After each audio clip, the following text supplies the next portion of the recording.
In this clip, Matt Walsh goes off on Zoran Mamdani, a far-left city politician pushing wild socialist policies. AOC even shows up to hype him up, and Walsh absolutely shreds both of them. This isn't a calm debate. It's Walsh unloading on what he calls third world communism dressed up as progress.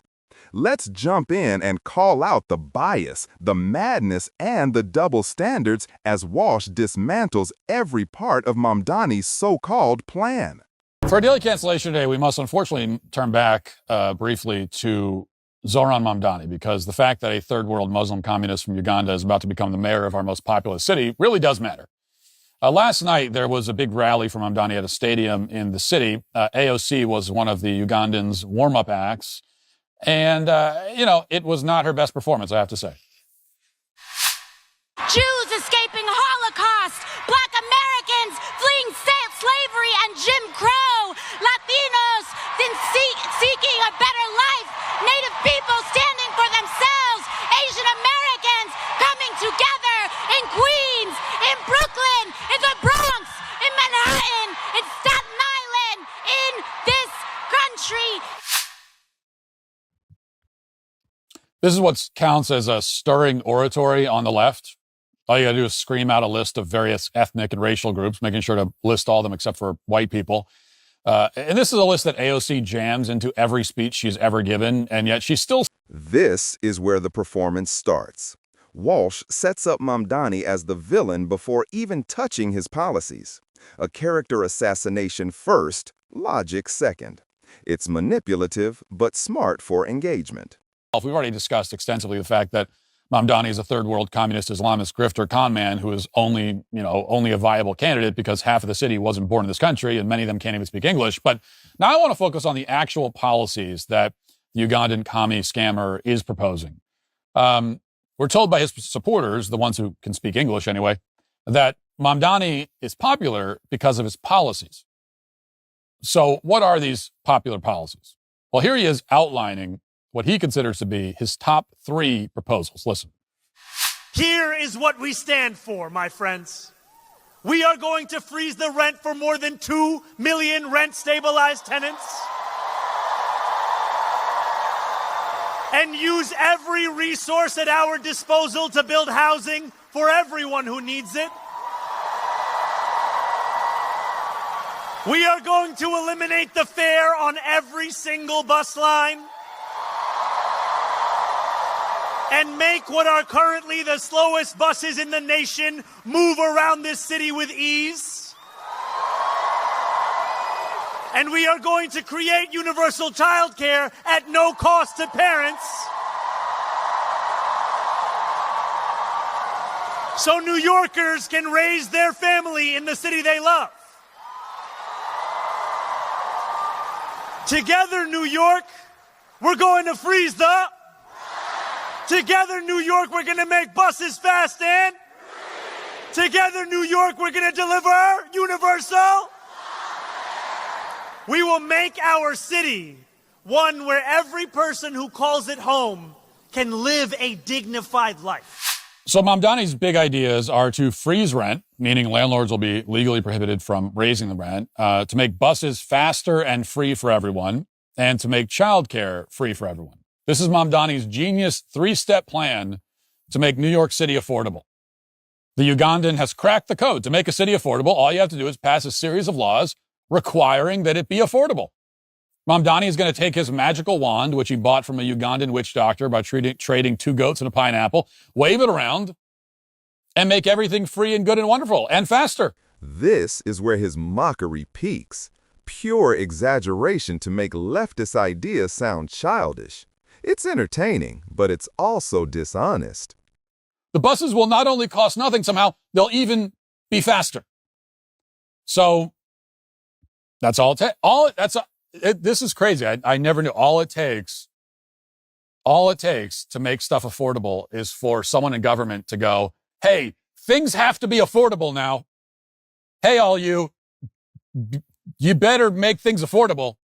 All you have to do is shout at the housing market and say, be affordable. And it will be. It's magic. Now, if you've been paying attention to the history of Western civilization over the past 200 years or so, you'll know that all of these proposals have been tried many times before, and they've all failed every time in every place they've ever been implemented. The only places that have even come close to achieving any sort of success with these ideas are small, homogenous, all-white European countries. But even there, it hasn't really worked out, and it certainly has never worked and can never work in a large, crowded, extremely racially and ethnically diverse population center. And that is all that should need to be said. But that would make this segment too short, so I'll keep talking. So let's take each of these proposals one at a time. It shouldn't be necessary to explain the problem with freezing rent. Only someone who is, and I mean this in the medical sense, truly, but only someone who is mentally retarded could ever think that you can make housing affordable by telling landlords they can't raise the rent. If it were that easy, okay, the policy would be implemented everywhere, and we would be living in a utopia of 4-bedroom, spacious, pristine, $800 a month apartments. But no such utopia exists. And that's because there are many costs associated with being a landlord. And the freeze on rent does not freeze any of those costs. Okay, as a landlord, you have maintenance fees, legal fees, leasing fees, property management fees, gas and electric, trash collection, water, sewage, lawn care, repairs, plumbing, pest control, cleaning, not to mention property insurance, property taxes, potentially HOA fees. And that is just a partial list. Now, what happens when those costs continue to rise, even as rent is forced to stay the same? You end up with rental properties that owners can no longer maintain. You end up with foreclosures. You end up with no incentive to build or rent new properties. You end up with a drastic reduction in the housing supply, exactly what has happened every time these policies have been attempted elsewhere. So to review, by freezing rent, what you get is fewer rental properties available, and the ones that are available are in worse condition. So, congrats. Now, what about making the bus free? Well, we've already talked about this actually at some length, leaving aside the fact that you're losing a lot of fare revenue, which means taxes will be raised to make up for the losses, which means the bus actually is not free, because nothing is free, nor can ever be free, as any moderately intelligent 7-year-old understands. But leaving that aside, all you'll accomplish, as has happened everywhere this has been implemented, is turning buses into roving homeless shelters. And because now the already meager barrier keeping the homeless from setting up camp on buses and proceeding to make the experience even more miserable, disgusting, dangerous, and not to mention pungent for everybody else will be lifted. So that's not going to benefit working New Yorkers who can afford the bus fare in the slightest. It is purely a benefit for homeless, unbathed, cracked out vagrants. As it happens, most of Mamdani's policies are tailored primarily to that demographic. Universal childcare is by far the worst of these disastrous ideas. And let's leave aside again the fact that it is catastrophically expensive. There is no such thing as free childcare. Do you know why? Because the childcare providers are not slaves. You have to pay them. They cost money. And so it's not free and can never be free. I said before that nothing is free. There is one exception to that. Something can be free with slavery. Okay, so if you really want free stuff, then we got to talk about having slavery.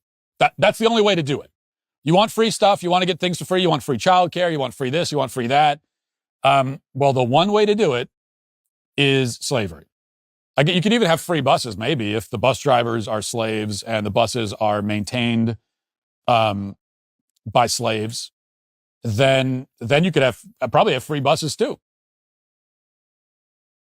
So that's the only way. So when you talk about you want stuff to be free, I can only assume that what you're making an argument for is to bring back slavery. But if you don't want slavery, then there is no such thing as free. So get that stupid word out of your stupid mouth and realize that someone has to pay for it. This is Walsh at his most unhinged, trying to sound profound, but just yelling his own contradiction louder. He loves taxpayer spending when it serves his moral priorities, not yours. Because we have to pay for the labor that goes into this. All you're doing is shifting the cost. And in this case, rather than having parents pay for their own child's care, you're forcing strangers, taxpayers, to pay for the care of other people's children.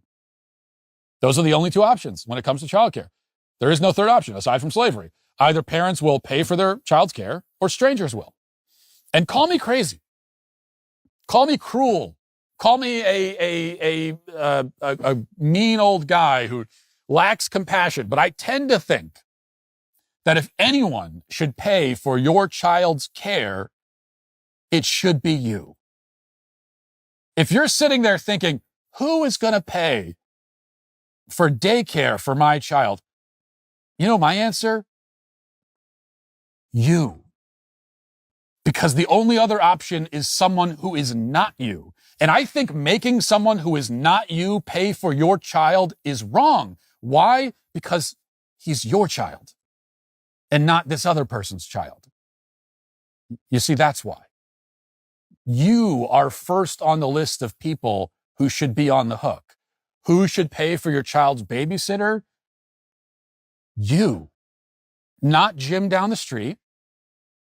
Not me. Not anyone else.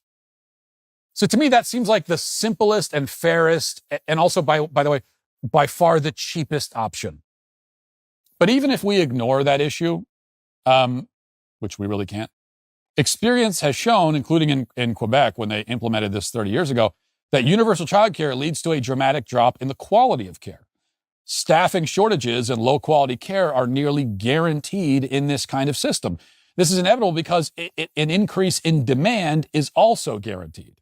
Because now that childcare is free, but not really free, more families will choose to drop their kids in daycare. I mean, that's the whole reason they do this. We get more kids in daycare. Well, but then we don't have enough staff to keep up with it, so there's staffing shortages, and then the quality of the care goes down. And all that is really bad news because multiple studies have also shown conclusively that children raised in daycare have noticeably worse outcomes than children raised in their own homes. The U.S. NICHD study of early child care and youth development, among other major long-term studies, have shown that children who are placed in full-time daycare before the age of 4 have higher rates of defiance, impulsivity, anxiety, aggression. This is exactly the result you would expect. And exactly the result you find. So the last thing we should do if we want a functional and healthy civilization is encourage more families to send toddlers into daycare and mothers into cubicles. There is no discernible benefit to society to that arrangement. It's all bad all the way down. So this is what Mamdani promises. Less and worse housing, buses overrun by homeless, drugged out rapists, understaffed daycare centers where your child can go to become more anxious and more aggressive. That's what he's promising. And if you vote for that, you're going to get it. And you'll deserve it. And you will be, by your own choice, today.